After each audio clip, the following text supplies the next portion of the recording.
ఇళ్లపై పడ్డ పాఠశాల పైకప్పు రేకులు. మంచిర్యాల జిల్లా మందమర్రిలో శనివారం కురిసిన ఈదురుగాలులతో కూడిన భారీ వర్షం బీభత్సం సృష్టించింది. బలమైన గాలుల తాటికి స్థానిక సరస్వతి సితు మందిర్ పాఠశాల భవనంపై ఉన్న పైకప్పు రాడ్లు రేకులు ఒక్కసారిగా లేచి ఎగిరిపోయి వెనుక భాగంలో ఉన్న 8 కుటుంబాల ఇళ్లపై పడ్డాయి. ఘటనతో ఇళ్ల పైకప్పులు ఉన్న రేకులు పగిలిపోయి కొన్ని ఇళ్లలో గోడలు గృహోపకరణాలు కూడా దెబ్బతిన్నాయి. భారీ శబ్దంతో రేకులు ఇళ్లపై పడడంతో స్థానికులు భయాందోళనకు గురయ్యారు. ప్రమాద సమయంలో కుటుంబ సభ్యులు ఇళ్లలోనే ఉన్నప్పటికీ అదృష్టవశాత్తు ఎలాంటి ప్రాణ నష్టం జరగలేదు.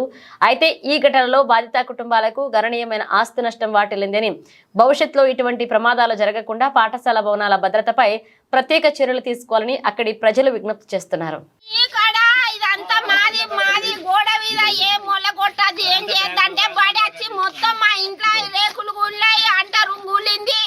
బాత్రూమ్ లెట్రూమ్ కూలింది, బట్టల మిషన్ ఖరాబ్ అయింది, కూలర్ ఖరాబ్ అయింది, అంట రూమ్ ఖరాబ్ అయింది. మరి ఇదంతా నష్టపరాలు ఉంటేనా, పిల్లలు ఉంటే మేము చచ్చిపోదు కదా అయ్యా. మరి ఒక్కరు కూడా వచ్చి చూడలే, ఒక్కరు కూడా వచ్చి చూడలే.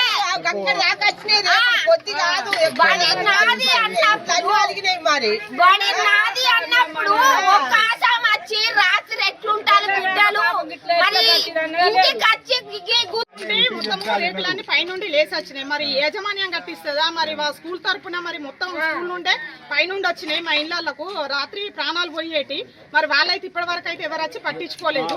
మరి మా పరిస్థితి మరి ఘోరంగా ఉంది. ఇప్పటి వరకు అయితే ఎవరు వచ్చి చూడలేదు కనీసానికి. మరి ఏమైంది ఎట్లయిందని కూడా వాళ్ళు వచ్చి స్కూల్ యాజమాన్యం అడగలేదు.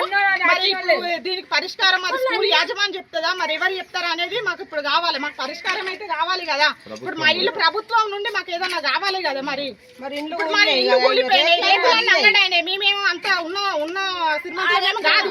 ఇప్పుడు అవన్నీ మరి కూలి పని అది చేసుకొని బతికటోళ్ళం కదా. మరి ఇప్పుడు దీనికి బాధ్యులు ఎవరు? మరి అసలు యాజమాన్యం మరి ఎందుకు ఇట్లా చేస్తాను? స్కూల్లో పట్టించుకుంటలేదు. కనీసం మా ఇళ్ళలో ఇప్పటి వరకు కనీసం ఒక్కరనే రాలే కదా.